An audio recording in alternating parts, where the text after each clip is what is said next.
Let's go. Paul Doherty, themorningline.substack.com. I'll tell you what, if there's one person that has been bringing his A game to the table in the last couple of days, it's Doc. Oh, my God. Look at this. Oh, my gosh. We asked about, you talked about the glasses. Your son gave them to you. We asked you about the cigar. You didn't have it last week. You must have run down to UDF and picked up one of those cigars. Doc, you're looking good. UDF. You know, when I go buy cigars, and I'll have them every now and again, I love sitting out by a fire pit, and I love drinking a few beers, maybe mix in a little whiskey in there, and love having a cigar. I'll just run right around the corner and pick one up at UDF. I'm not a big highfalutin guy like you are up there. No, you don't have to be highfalutin to smoke a decent cigar. I mean, you're going around a corner and you're picking up some Swisher Sweets, are you? No, not Swisher Sweets, but they have 2 or 3 other brands in there. They're good enough for me. I don't have them a lot, so you know, they're good enough for me. But Doc, you brought your A game here. I mean, you are.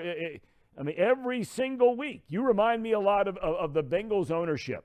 You're just getting better as the years go by. Hey, I learned at the feet of the masters. Who would that be? Mike Brown. Who do you think I'm talking about? Well, I mean, you know, I was just getting into it with one of the guys in our chat about, you know, how in the world, what on God's green earth was his quote? What on God's green earth would make someone believe that this management team could keep this thing going? But as you call him, Inevitable Joe, when you start there and when you look what they've done in every other area the last 2 or 3 years, I think there are a lot of people, Doc, in this town, and look, you're right at the top of the list because you've been writing here 35-plus years. I would have never believed that the ownership and management team of this franchise could sustain this kind of success moving forward. Now I'd be stunned if they didn't. Well, yeah, it really... It doesn't take much in the NFL, Thom. That sounds weird given how hard it is to win a Super Bowl, and the Bills know that firsthand. But you know what? You can be decent in a hurry in this league if you get the right quarterback and you make a few smart moves. I mean, look at Jacksonville. Jacksonville got the right quarterback, is starting to build around him. They were competitive with the team that's supposed to win the Super Bowl this year last week. So the Bengals got the right quarterback. He's a generational talent. It's interesting now that all these people 4 to 6 weeks ago who couldn't put Joe Burrow in the same sentence with like Tua Tagovailoa in terms of MVP consideration now are using words like Tom Brady and Joe Montana in connection with Joe Burrow. But that said, they got the right quarterback. Mike Brown has loosed the reins, as everybody knows. They've made some very good signings. They've drafted well, and they have a very good coaching staff. And I'll be the first to admit, when they hired Lou Anarumo, first of all, I had to look him up. I had never heard of Lou Anarumo. And second of all, I thought, this guy's never been a coordinator in this league. Not even close. What does he know about coordinating a defense? Well, they were smart.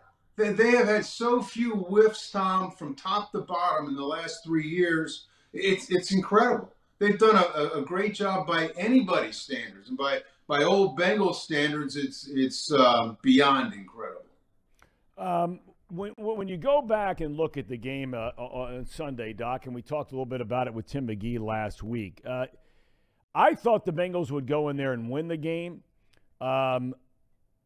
With all the questions on the offensive line, and you and I discussed this a couple times last week, I had no idea we were going to be looking at just a complete and thorough domination in that game.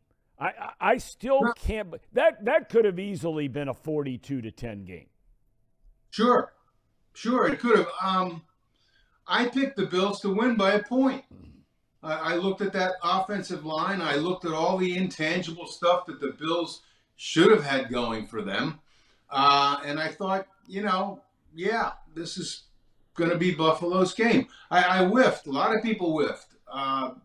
The inevitable Joe Burrow did it again. I mean, as hard as it is for people to believe who haven't watched him every week, he's actually gotten better this year as the year's gone along. And the other day, he was the first 2 drives were perfect. I mean, they were perfect. You can't say that about any team in the NFL. You can say that about the way they played in the first quarter. And that said, conversely, Buffalo looked just kind of disinterested. You know what I mean? Yep. I mean, when games like that happen, you kind of walk the line between, one team's really good or the other team really stinks. To which I would say yes on both counts. Buffalo simply was not prepared to play, and I don't know. They'll have to dig deep and figure out why that is.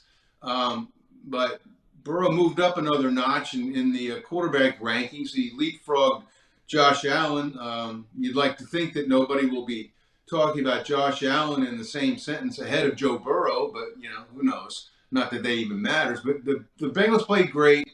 The Bills played like they just wanted the season to be over.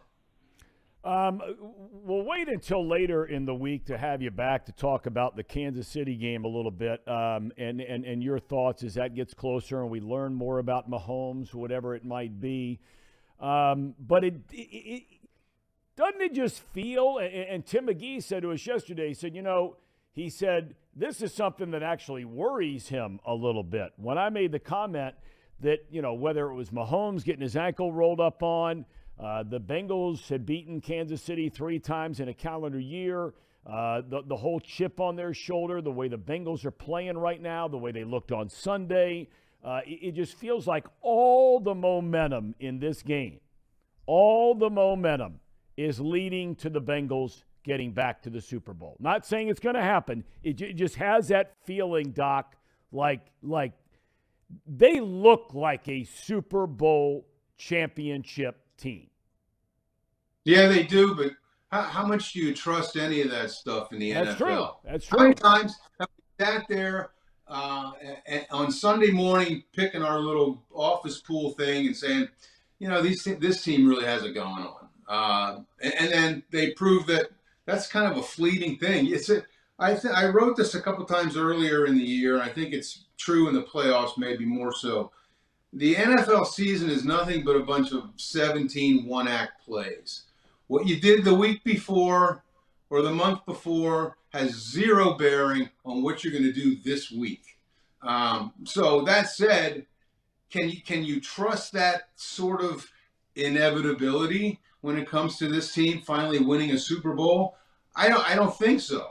I trust players making plays, and players are human beings, and you don't know how they're going to play.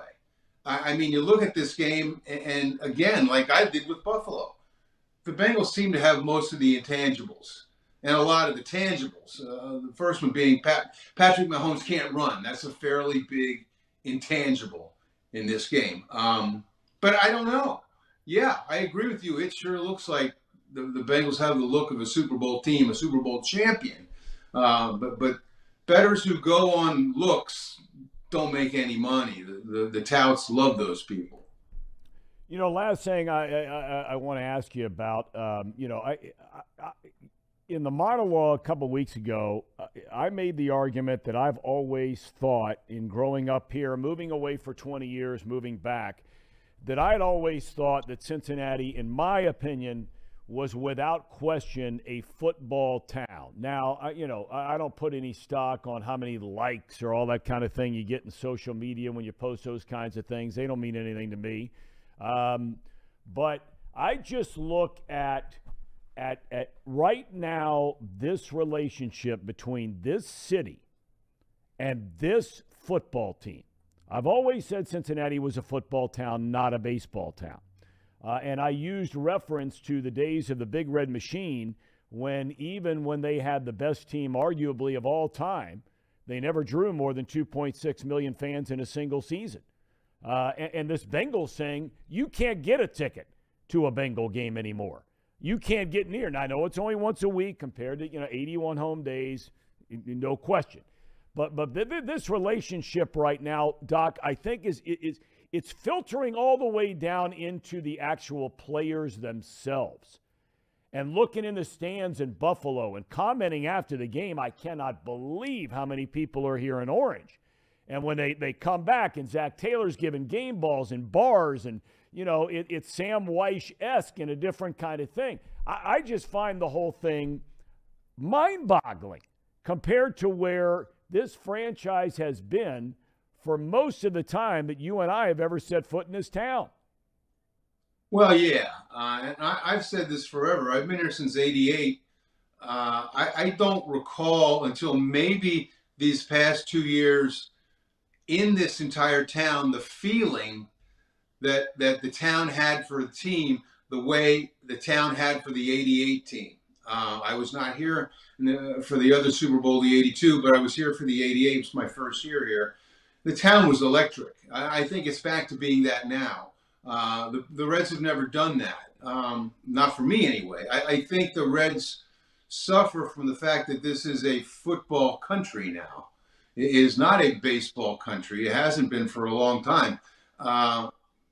People have kids who are 20 years old who have never heard of the Big Red Machine. And I don't want to say never heard, but it's not ingrained in them the way the Bengals are.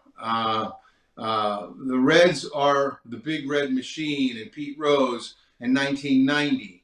That was 30 years ago, at least. The Bengals are now. I think that makes a big difference. I don't know whether this is a football or a baseball town. I think it's a good sports town, but like any other sports town, it supports winners.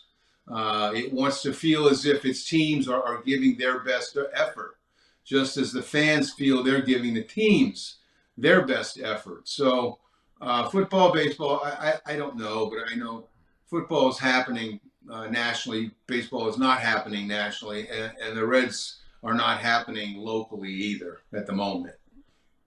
All right, last question I want to ask you about. The Hall of Fame baseball ballot is released today. You've written about Scott Rowland. It's very interesting in stuff that you've written on the morningline.substack.com. Other writers today around the country writing about the prospects of Rowland, Billy Wagner, Todd Helton, Carlos Beltran. You think Rowland gets in? It's interesting, but before I ask you that question to answer it, I read today that he was polling in a day and age where everything's about polling. That's 79%. You need to get to 75%. But then last year, he was polling up around this same number, but then had a huge drop-off when the actual ballots came in. Do you think Scott Rowland gets in the Hall of Fame tonight? If he doesn't get in this year, he'll get in next. It's going to be very close. You're right. I think the differential has traditionally been like 5% drop-off from what the polling is right before the election and from what the results are. I don't know why that is. Then again, I don't know why a guy after 8 ballots is suddenly a Hall of Famer where on ballot number 1 he was not. I've never quite understood that thinking. And I'm a voter. I don't know. It's going to be very close. But like I said, Thom, he's still got eligibility left, and he's got quite a lot of momentum. I don't see him backsliding from whatever it's going to be, 73, 74, 75. So I think he gets in whether he makes it this year or not. And frankly, I think he deserves it. I've come to appreciate more as I've looked deeper into his numbers and had the pleasure of watching him play here and talking to him here. And that made a big impression on me. I've never seen one single baseball player turn a team around, turn an attitude into the right direction the way Scott Rowland did here when the Reds brought him in. All right, Doc. Well, we will catch up later in the week. Look, you brought your A game. The only thing missing now is you might have to do on, Thursday or Friday, whenever it's convenient for you to join us to make your prediction for the Chiefs game, is if it's warm enough to step outside, and you got to fire that thing up. You know what? I might have to make a sacrifice for the good of the town. You know what I mean? I think it's that important that I should go outside and freeze my butt off for the sake of Cincinnati Bengals fans. I agree. I mean, you've come with the glasses. You brought the cigar. You've got that beautiful setting now around you with pictures of the Masters in the background. And, I mean, you know, there's 2 more steps to go. You know, you light that thing up, and then a Super Bowl. Proper attire next, you know. Your attire is just fine. There are no attire requirements on the show. None. Yeah, you know what? I don't want to get like, I don't want to be a clown like the TV people. You know, there's people who wear like orange and black striped blazers when they're doing the weather. Yeah, I don't want to do that. Okay. All right. Yeah. Well, no one's going to ask you to do that on this show. Whatever attire you're you know what else I won't do? You know what else I won't do, Thom? I promise not to throw my Chad Johnson jersey in the garbage can if the Bengals don't win on Sunday. I'm not Skip Bayless. No, you're not. That is for sure. And we're glad about that.